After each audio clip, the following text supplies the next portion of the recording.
সবাইকে এই চ্যানেলে স্বাগত।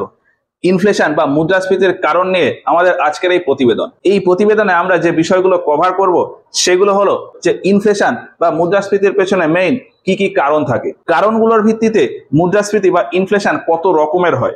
ইনফ্লেশন বা মুদ্রাস্ফীতির পেছনে মেইন দুটো কারণ ধরা হয়। প্রথমত, সাপ্লাই এর তুলনায় জিনিসপত্রের ডিমান্ড বেড়ে যাওয়া, আর দ্বিতীয়ত জিনিসপত্র তৈরির খরচ বা প্রোডাকশন কস্ট বেড়ে যাওয়া। এবার এগুলো সম্পর্কে একটু বিস্তারিত আসে। আমরা নরমালি যে সমস্ত জিনিসপত্র ব্যবহার করি বা ব্যবহার করতে চাই সেই জিনিসের পরিমাণকে বলা হয় ডিমান্ড বা চাহিদা, আর সেই জিনিসটা মার্কেটে যত পরিমাণে রয়েছে সেটাকে বলা হয় সাপ্লাই বা যোগান। মার্কেটে এই সাপ্লাই এবং ডিমান্ডের পরিমাণ একটা নির্দিষ্ট অনুপাতে থাকে, অর্থাৎ ব্যালেন্স থাকে। এই ব্যালেন্স যখনই বিগড়ে যায় তখনই জিনিসপত্রের দাম বেড়ে যায়, অর্থাৎ ইনফ্লেশন ঘটে। দুটো তিনটে উদাহরণ দিই তাহলে খুব ভালো বুঝতে পারবো। ধরলাম ভারতে প্রত্যেক বছর 60 লক্ষ আইফোন ইম্পোর্ট হয়, মানে বাইরে থেকে ভারতে টোটাল 60 লক্ষ আইফোন আসে, আর প্রত্যেক বছর ভারতে 50 লক্ষ আইফোন বিক্রি হয়ে যায়। তাহলে আইফোনের ক্ষেত্রে 50 লক্ষ হলো ভারতে এক বছরের ডিমান্ড, আর 60 লক্ষ হলো ভারতে আইফোনের এক বছরের সাপ্লাই মানে যোগান। ডেটার ক্ষেত্রে যদি দেখি, আমাদের নরমালি সবার ফোনে প্রতিদিন 1.5 GB করে ডেটা ইউজের জন্য দেওয়া হয়। এখন সবার ডেটা ইউজ তো আর সমান না, তবে অন অ্যান এভারেজ বেশি কম মিলিয়ে প্রত্যেকের গড়ে 800 থেকে 900 MB ডেটা ইউজ হয়। পাবলিককে ইউজ করার জন্য প্রত্যেক দিন ডেটা দেওয়া হয় 1.5 GB। অন অ্যান এভারেজ একজন পাবলিক 800 থেকে 900 MB ডেটা ইউজ করে। তাহলে এই 1.5 GB ডেটাটা হলো সাপ্লাই বা যোগান, আর 800 থেকে 900 MB এটা হলো একজন মানুষের ডিমান্ড। আরো একটা এক্সাম্পল দিই, প্রত্যেক মাসে সারা ভারত জুড়ে হয়তো 30 লক্ষ টন পেট্রোল ইউজ হয়। গাড়ি ঘোড়া চালানোর জন্য প্রত্যেক মাসে সারা ভারত জুড়ে সবাই মিলে টোটাল হয়তো 30 লক্ষ টন পেট্রোল কনজিউম করে, আর ভারতে টোটাল পেট্রোলের ইম্পোর্ট হয় হয়তো 32 লক্ষ টন।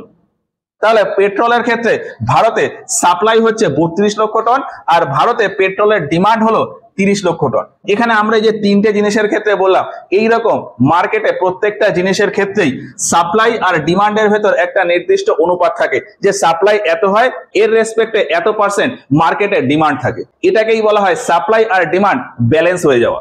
এই ব্যালেন্স যখনই বিগড়ে যায় তখনই মার্কেটে ইনফ্লেশন দেখা দেয়। ব্যাপারটা কিরকম, এই যে ধরলাম আইফোনের ক্ষেত্রে, এই যে আইফোন প্রত্যেক বছর ভারতে টোটাল আইফোন ইম্পোর্ট হচ্ছিল কত, 60 লক্ষ আইফোন ইম্পোর্ট হচ্ছিল, আর ডিমান্ড কত ছিল, প্রত্যেক বছর হয়তো 50 লক্ষ আইফোন বিক্রি হচ্ছে। এখন কোনো বছর গিয়ে যদি দেখা যায় যে আইফোন 50 লক্ষের থেকে বেশি বিক্রি হয়ে গেছে, মানে ডিমান্ড বেড়ে গেছে, তখনই আইফোনের দাম বেড়ে যাবে।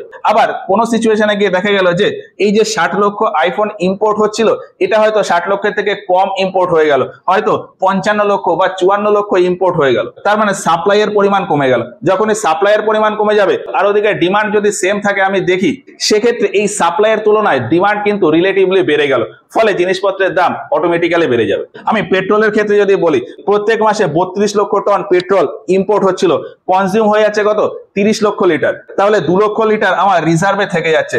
যখনই এই ডিমান্ডটা বেড়ে যাবে, পেট্রোলের যখনই ডিমান্ড বেড়ে যাবে, তার মানে কি সরকারের রিজার্ভে কিন্তু তেল কমে গেল, ফলে তেলের দাম তখন বেড়ে যাবে। যখনই এই ডিমান্ড বেড়ে যাবে বা সাপ্লাই এর পরিমাণ কমে যাবে, মার্কেটে এই সাপ্লাই আর ডিমান্ডের যে পরিমাণ তার একটা প্রপোর্শন থাকে। এই প্রপোর্শন যখনই ডিসব্যালেন্স হয়ে যাবে, অর্থাৎ সাপ্লাই এর পরিমাণ কমে যাবে বা ডিমান্ডের পরিমাণ বেড়ে যাবে, তখনই মার্কেটে ইনফ্লেশন বা মুদ্রাস্ফীতি দেখা দেবে। তো এই সাপ্লাই এর পরিমাণ কমে যাওয়া বা ডিমান্ডের পরিমাণ বেড়ে যাওয়া, এই ঘটনাটাকেই বলা হয় সাপ্লাই আর ডিমান্ড ডিসব্যালেন্স হয়ে যাওয়া। তো সাপ্লাই আর ডিমান্ড ডিসব্যালেন্স হয়ে গেলে মার্কেটে জিনিসপত্রের দাম বেড়ে যাবে, মানে ইনফ্লেশন বা মুদ্রাস্ফীতি হবে।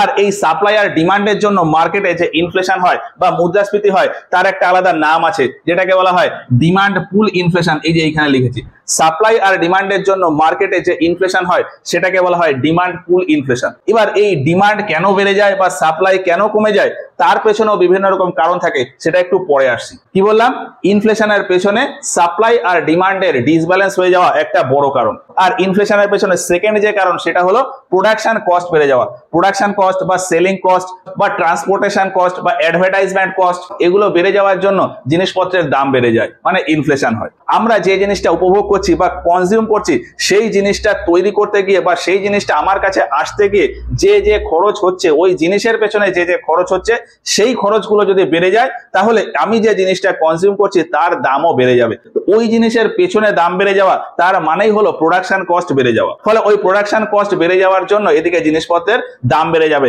মানে ইনফ্লেশন হবে। আর ওই প্রোডাকশন কস্ট বেড়ে যাওয়ার জন্য মার্কেটে যে ইনফ্লেশন হয় সেই ইনফ্লেশনটাকে বলা হয় cost push inflation. Production cost বেড়ে যাওয়ার জন্য মার্কেটে যে ইনফ্লেশন হয় সেটাকে বলে কস্ট পুশ ইনফ্লেশন। আর সাপ্লাই ডিমান্ডের জন্য মার্কেটে যে ইনফ্লেশন হয় সেটাকে বলে ডিমান্ড পুল ইনফ্লেশন। তাহলে ডিমান্ড পুল ইনফ্লেশন আর কস্ট পুশ ইনফ্লেশন এই দুটো বিষয় আশা করি বোঝা গেল। কস্ট পুশ ইনফ্লেশনের পেছনে মেইন কারণ কি বললাম? প্রোডাকশন কস্ট বেড়ে যাওয়া। এছাড়াও কস্ট পুশ ইনফ্লেশনের পেছনে আরো ছোট ছোট কিছু কারণ থাকে, যেমন ট্রান্সপোর্টেশন কস্ট বেড়ে যাওয়া। কোনো একটা প্রোডাক্ট কোম্পানির ঘর থেকে আমার কাছে আসা পর্যন্ত অনেকগুলো লেভেল পেরিয়ে আসে। ওই সমস্ত লেভেলে ওই প্রোডাক্টের উপর কিছু না কিছু খরচ হয়। ওই লেভেলগুলোতে বিভিন্ন জায়গায় বিভিন্ন খরচ বেড়ে যাওয়া, মানে আমি যত টাকা দিয়ে ওই প্রোডাক্টটা কনজিউম করছি তার থেকে অনেক বেশি টাকা দিয়ে আমাকে কনজিউম করতে হবে, অর্থাৎ ওই প্রোডাক্টের উপর আমার ইনফ্লেশন চলে আসবে। তো ওই যে বিভিন্ন লেভেলে কস্টিং বেড়ে যাচ্ছে তার ভেতর একটা কস্টিং বাড়ে হলো ট্রান্সপোর্টেশন কস্ট। ধরলাম কোনো একটা প্রোডাক্ট পাঞ্জাবে তৈরি হলো, 1 লাখ টাকা প্রোডাকশন কস্ট হলো। এই প্রোডাক্টটাই কলকাতাতে আসতে হয়তো 20,000 টাকা ট্রান্সপোর্টেশন চার্জ লাগছে। এবার এই 20,000 টাকার ভেতর নর্মালি কোন কোন জিনিস ইনক্লুড থাকে? তেলের পয়সা, যে গাড়ি করে নিয়ে আসছে তার একটা রোজের পয়সা থাকে, আর তেলের পয়সা থাকে, অর্থাৎ যে ডিজেল লাগছে সেই ডিজেলের পয়সা, যে ড্রাইভার তার মজুরি আর তেলের খরচ দিয়ে টোটাল হয়তো ট্রান্সপোর্টেশনে 20,000 টাকা খরচ পড়ছে। এখন মার্কেটে হয়তো দেখা গেল যে ডিজেলের দাম বেড়ে গেছে। ডিজেল হয়তো নর্মালি 80 টাকা করে বিক্রি হতো, এখন ওই ডিজেল হয়তো 85 টাকা করে বিক্রি হচ্ছে। তাহলে পাঞ্জাব থেকে কলকাতাতে আসতে আগে যে 20,000 টাকা লাগছিল তার থেকে বেশি চার্জ লাগবে ট্রান্সপোর্টেশনে, ফলে ট্রান্সপোর্টেশন চার্জ বেড়ে গেল। যখনই ট্রান্সপোর্টেশন চার্জ বেড়ে যাবে ওই জিনিসটা আমি যে ট্রান্সপোর্ট করে আনছি ওই জিনিসের দামও বেড়ে যাবে, ফলে ওই জিনিসে দেখা গেল ইনফ্লেশন হয়ে যাবে। তো ট্রান্সপোর্টেশন কস্টে ইনক্রিজ হয়ে যাওয়া এই কস্ট পুশ ইনফ্লেশনের একটা কারণ। কস্ট পুশ ইনফ্লেশনের আরো একটা কারণ হলো মাঝখানে অনেকগুলো মিডলম্যান চলে আসা, মানে অনেক বেশি সংখ্যক হোলসেলার আর রিটেলার এসে যাওয়া। যে কোনো প্রোডাক্ট নর্মালি কোনো প্রোডাকশন হাউস বা কোনো কোম্পানিতে তৈরি হয়, কোম্পানির ঘরে বা প্রোডাকশন হাউসে তৈরি হওয়ার পর সেটা কনজিউমারের কাছে আসতে আসতে মাঝখানে 2-3টে লেভেল থাকে, যেমন হোলসেলার থাকে, রিটেলার থাকে, মানে পাইকারি ব্যবসায়ী আর দোকানদার থাকে। এখন কোম্পানির থেকে কনজিউমারে আসা পর্যন্ত মাঝখানে এই পাইকারি লোকের সংখ্যা বা দোকানদারের সংখ্যা, মানে রিটেলারের সংখ্যা যদি বেশি হয়ে যায় তারা প্রত্যেকেই ওই প্রোডাক্টের উপর তাদের কমিশন বা লাভ রাখতে চাইবে। যখনই বেশি সংখ্যক হোলসেলার বা বেশি সংখ্যক রিটেলার হয়ে যাবে ওই প্রোডাক্টের উপর কমিশন তত বেশি হয়ে যাবে, ফলে ফাইনালি কোনো একজন কনজিউমার বা কাস্টমার কোনো একটা প্রোডাক্ট কিনবে তাকে অনেক বেশি টাকা দিয়ে ওই প্রোডাক্ট কিনতে হবে, ফলে ইনডাইরেক্টলি ওই জিনিসপত্রের দাম বেড়ে যাবে, মানে ইনফ্লেশন হবে। এবার এই ইনফ্লেশনটা কিসের হচ্ছে? এই ইনফ্লেশনটা হচ্ছে আমার কাছে পৌঁছানো পর্যন্ত যে কস্টিং হচ্ছে তার উপর, ফলে এটাকে বলা হয় কস্ট পুশ ইনফ্লেশন। ফলে ওই কস্ট পুশ ইনফ্লেশনের ভেতরেও এই হোলসেলার আর রিটেলার বেশি হয়ে যাওয়াটাও একটা কারণ। আর কস্ট পুশ ইনফ্লেশনের সব থেকে বড় কারণ প্রোডাকশন কস্ট, সেটা তো বললাম। জিনিসপত্র তৈরি করার জন্য নর্মালি 4টে ফ্যাক্টর থাকে, ল্যান্ড, লেবার, ক্যাপিটাল আর এন্টারপ্রেনিউর। যে কোনো প্রোডাক্ট তৈরি করতে গেলে এই 4 জায়গায় 4 রকমের খরচ হয়, অর্থাৎ 4 রকমের কস্ট ওই প্রোডাক্টের পেছনে জুড়ে থাকে। এবার এই 4 জায়গাতে, অর্থাৎ যেখানে কোম্পানি রয়েছে সেখানের বাড়ি ভাড়া বা সেখানে কোম্পানির জায়গার ভাড়া হয়তো বেশি হয়ে গেল, সেখানে যারা কাজ করছে তাদেরকে হয়তো আরো বেশি করে বেতন দিতে হচ্ছে, যে উদ্যোগপতি বা এন্টারপ্রেনিউর তিনি হয়তো বেশি পরিমাণ লাভ রাখতে চাইছেন। জিনিসপত্র তৈরির জন্য যে সমস্ত র মেটেরিয়াল রাখবে বা যে সমস্ত মেশিনারি লাগবে তার জন্য যে খরচ হবে, অর্থাৎ ক্যাপিটালে হয়তো বেশি পরিমাণ খরচ করতে হলো। এক কথায় ওই যে 4টে ফ্যাক্টর ছিল, 4টে ফ্যাক্টরে হয়তো বেশি পরিমাণ খরচ হচ্ছে, সেক্ষেত্রে ফাইনাল যে প্রোডাক্ট তৈরি হবে সেই প্রোডাক্টের দাম বেড়ে যাবে। আর ওই দাম বেড়ে যাওয়াটা কি? Cost push inflation. তো কস্ট পুশ ইনফ্লেশনের পেছনে মেইন এই 3টে কারণ থাকে। প্রোডাকশন কস্ট বেড়ে যাওয়া, মার্কেটে হোলসেলার আর রিটেলার এদের সংখ্যা বেড়ে যাওয়া, ট্রান্সপোর্টেশন কস্ট অর্থাৎ যাতায়াতের খরচ বেড়ে যাওয়া। মেইন এই 3টে কারণের জন্য কস্ট পুশ ইনফ্লেশন দেখা যায়। এই কস্ট পুশ ইনফ্লেশনের পেছনে আরো অন্যান্য কোনো কারণ যদি তোমাদের জানা থাকে আমাদের কমেন্টে জানিও। তো কস্ট পুশ ইনফ্লেশন হলো। এবার ওই যে ডিমান্ড পুল ইনফ্লেশনের কথা বললাম, ডিমান্ড পুল ইনফ্লেশন কেন হবে? সাপ্লাই আর ডিমান্ড ডিসব্যালেন্স হয়ে গেলে। সাপ্লাই আর ডিমান্ড ডিসব্যালেন্স হয়ে যাওয়া মানে কি? মার্কেটে সাপ্লাইয়ের পরিমাণ কমে যাওয়া অথবা ডিমান্ডের পরিমাণ বেড়ে যাওয়া।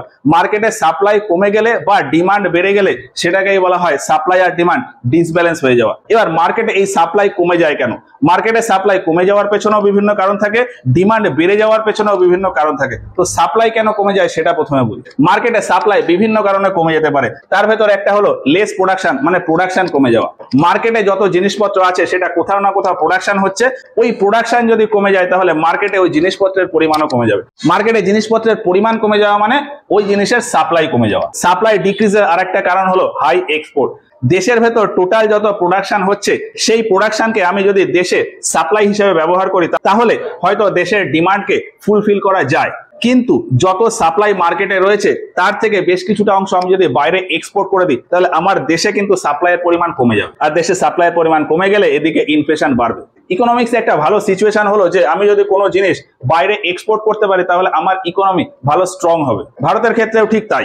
ভারতে বিভিন্ন জিনিস যদি বাইরে এক্সপোর্ট করা হয় তাহলে ভারতের ইকোনমি তো স্ট্রং হবে, কিন্তু ভারতের মার্কেটে ওই জিনিসের সাপ্লাই কমে যাবে। ফলে একদিক থেকে ভারত যেরকম ইকোনমিক্যালি স্ট্রং হবে, তার পাশাপাশি ভারতে জিনিসপত্রের দামও কিন্তু বেড়ে যাবে, ইনফ্লেশন রেট কিন্তু অনেক বেশি হবে। তো সাপ্লাই কমে যাওয়ার পেছনে হাই এক্সপোর্ট এটা একটা কারণ। আরেকটা কারণ হলো যে ব্যবসায়ী ও কনজিউমার দ্বারা বিভিন্ন জিনিসপত্র নিজেদের কাছে মজুত করে রাখা। বিভিন্ন সময় দেখা যায় যে দেশের ভেতর বিভিন্ন ব্যবসায়ী বেশি লাভের জন্য বিভিন্ন জিনিসপত্র তাদের নিজেদের গোডাউনে মজুত করে রাখে, অর্থাৎ স্টোর করে রাখে। ব্যবসায়ীরা যদি জিনিসপত্র স্টোর করে রাখে তাহলে মার্কেটে কিন্তু ওই জিনিসের সাপ্লাই কমে যায়।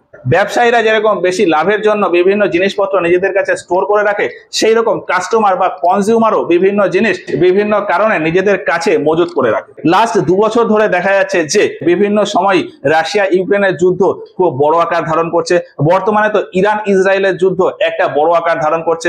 এর ফলে কি হয়, নর্মাল পাবলিক বুঝে না বুঝে বিভিন্ন জিনিসপত্র নিজের কাছে মজুত করে রাখছে। কোনো একটা ফ্যামিলির হয়তো প্রত্যেক মাসে 1 বস্তা চাল লাগতো, সে হয়তো কিছু না কিছু বুঝে একসাথে 4-5 বস্তা চাল নিজের ঘরে মজুত করে রেখেছে। এখন ওই ব্যক্তির মতো হয়তো হাজার হাজার পাবলিক ওই রকম নিজেদের ঘরে চাল মজুত করে রেখেছে, তাহলে মার্কেটে কিন্তু চালের সাপ্লাই কমে যাবে। তো মার্কেটে সাপ্লাই কমে যাওয়ার পেছনে ব্যবসায়ী ও কনজিউমারের জিনিসপত্র মজুত করে রাখাটাও একটা কারণ। এছাড়াও বিভিন্ন কারণ থাকে। এবারে বলি মার্কেটে ডিমান্ড কেন বেড়ে যায়। মানুষের ডিমান্ড বেড়ে যাওয়ার প্রধান কারণ হলো মানুষের কাছে টাকা পয়সা বেশি চলে আসা। একজন মানুষ, আমি হয়তো প্রত্যেক মাসে 10,000 টাকা খরচ করি, আমার কিছু না কিছু ইনকাম আছে, সেই ইনকামের থেকে আমার কিছু রেসপন্সিবিলিটি থাকে, কোনো না কোনো জায়গায় বিভিন্ন টাকা পয়সা আমাকে দিতে হয়। এখন সব জায়গায় টাকা পয়সা দেওয়ার পরে আমার কাছে হয়তো 10,000 টাকা পড়ে থাকে খরচ করার জন্য, তাহলে আমি প্রত্যেক মাসে 10,000 টাকা করে খরচ করব। এখন কোনো না কোনো ভাবে আমার কাছে হয়তো 10,000 জায়গায় 15,000 টাকা থাকছে, সেক্ষেত্রে আমি কি চাইবো, আমি চাইবো যে আমি ওই 15,000 টাকাই খরচ করে দিই। এবার আমার মতন যদি 1,000 বা 1 লাখ লোক এরকম থাকে, প্রত্যেকের কাছে যদি 5,000 টাকা করে এক্সট্রা ক্যাশ হিসেবে থেকে যায়, তাহলে তারা মার্কেটে সেটা খরচ করবে। যখনই মার্কেটে খরচ করবে তার মানে কি, ওই লোকটা মানে আমি কোনো একটা জিনিস বেশি বেশি করে নিতে চাইবো, মানে আমার ডিমান্ড বেড়ে যাবে। যখনই আমার কোনো কিছুর ডিমান্ড বেড়ে যাবে তাহলে মার্কেটে ওই জিনিসের ডিমান্ড বেড়ে গেল। আমার মতন 1 লক্ষ লোকের যদি ওই জিনিসের ডিমান্ড বেড়ে যায় তাহলে ওই জিনিসের দাম বেড়ে যাবে। তো মানুষের কাছে টাকা পয়সা বেশি চলে আসা মানে মার্কেটে জিনিসপত্রের ডিমান্ড বেড়ে যাওয়া, আর তার ফলে মার্কেটে জিনিসের দামও বেড়ে যাওয়া, অর্থাৎ ইনফ্লেশন হওয়া। মার্কেটে জিনিসের ডিমান্ড বেড়ে যাওয়ার আরেকটা কারণ হলো পপুলেশন, মানে জনসংখ্যার বৃদ্ধি। আর ডিমান্ড ইনক্রিজ হওয়ার পেছনে একটা গুরুত্বপূর্ণ কারণ থাকে যেটা কারোর চোখেই পড়ে না, সেটা হলো ইএমআই ফেসিলিটি দেওয়া। নর্মালি আগে যেমনটা সিচুয়েশন ছিল, আমি কোনো কিছু কিনতে গেলে আমাকে টাকা পয়সা প্রথমে জমাতে হতো, তারপরে গিয়ে কোনো জিনিস কিনতে হতো। ফলে আমি এখন যতটা ডিমান্ড করছি ততটা কিন্তু আমার ডিমান্ড থাকতো না। যেহেতু আমার ডিমান্ড কম থাকতো, ফলে মার্কেটে জিনিসপত্র বিক্রিও কম হতো। এই জন্য ইনডাইরেক্টলি জিনিসপত্রের দাম স্টেবল থাকতো। কিন্তু বর্তমানে কি হয়, আমার কাছে যদি টাকা পয়সা নাও থাকে, তাও আমি যে কোনো জিনিস ইএমআই এর মাধ্যমে নিয়ে আসতে পারি। আমাকে ডাইরেক্টলি হয়তো এখন পেমেন্ট করতে হলো না, কিন্তু আমাকে ইনস্টলমেন্টে প্রত্যেক মাসে একটু একটু একটু একটু করে কিন্তু পেমেন্ট করতেই হচ্ছে।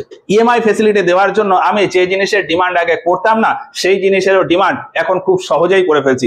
যখনই আমি বেশি ডিমান্ড করব, তখনই কিন্তু ওই জিনিসের দাম অটোমেটিক্যালি বেড়ে যাবে। তো এই ধার বাকিতে জিনিসপত্র দেওয়া বা ইএমআই এর মাধ্যমে আমরা জিনিসপত্র ব্যবহার করতে পারছি বা কিনতে পারছি, এর জন্য আমাদের ডিমান্ড কিন্তু অটোমেটিক্যালি বেড়ে যায়। মার্কেটে ডিমান্ড বেড়ে যাওয়ার পেছনে মেইন এই 3টে হলো কারণ। কি কি বললাম? মানুষের কাছে বেশি ক্যাশ এসে যাওয়া, মানুষের সংখ্যা বা জনসংখ্যা বেড়ে যাওয়া, আর ইএমআই ফেসিলিটি দিয়ে দেওয়া, মানে ধার বাকিতে মানুষকে জিনিসপত্র দিয়ে দেওয়া। এছাড়াও যদি অন্য কোনো কারণ থাকে, তোমাদের জানা থাকে, সেগুলো আমাদের কমেন্টে জানিও। তাহলে মার্কেটে জিনিসপত্রের সাপ্লাই কমে যাওয়া বা ডিমান্ড বেড়ে যাওয়ার বিভিন্ন কারণ এটা বুঝলাম। এবার ডিমান্ড বেড়ে যাওয়ার পেছনে একটা বড় কারণ বলেছিলাম এই যে মানুষের কাছে বেশি পরিমাণে ক্যাশ চলে আসা। এইটা নিয়ে একটা ইন্টারেস্টিং কথা বলি। মানুষের কাছে বেশি পরিমাণে ক্যাশ বা বেশি পরিমাণে অর্থ আসবে কিভাবে?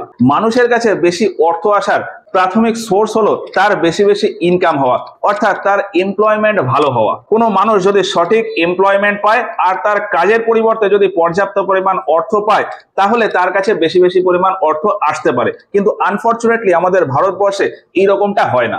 ভারতে মানুষজন এমপ্লয়মেন্ট মানে কাজের সাথে তো জড়িত থাকে, সবাই ঠিকঠাক কাজের সাথেই জড়িত থাকে, কিন্তু তাদের কাজ অনুপাতে তেমন অর্থ বা ইনকাম তাদের হয় না। এখন ইনকাম তেমন হয় না, এরপরেও একটা শকিং ব্যাপার হলো যে কাউকে বোঝাই যায় না যে তাদের ইনকাম কম। ভারতবর্ষের একটা বেশিরভাগ অংশের মানুষেরই ইনকাম কম হলেও তাদের লাইফস্টাইল দেখে মনে হয় যেন তাদের প্রচুর ইনকাম এবং তাদের ডিমান্ডও প্রচুর। এর পেছনে কারণ হলো যে বর্তমানে খুব লো রেটে লোন পাওয়া যায়, আর মার্কেটের বেশিরভাগ জিনিস ইএমআই তে কোনো মানুষ ক্রয় করতে পারে। ধরলাম আমি একটা ফোন কিনবো, এই ফোনের দাম হয়তো 20,000 টাকা। আমাকে একবারে ওই ফোনটা কিনতে গেলে 20,000 টাকাই ম্যানেজ করতে হবে, কিন্তু এই ফোনটাই যদি কোনো ব্যক্তি ইএমআই তে নিয়ে নেয়, তাহলে 2 বছরের জন্য ইএমআই হয়তো প্রত্যেক মাসে 1,000 টাকা করে পড়লো। প্রত্যেক মাসে 1,000 ওই ব্যক্তির ক্ষেত্রে তেমন খুব একটা গায়ে লাগবে না, 2 বছর ধরে শোধ করে দেবে। তাহলে এখন ইনস্ট্যান্ট এই সময়ে দাঁড়িয়ে মনে হবে যে তার হয়তো অনেক পয়সা, তার হয়তো অনেক ইনকাম। ওই ফোনের মতন ওই ব্যক্তি ইএমআই ফেসিলিটিতে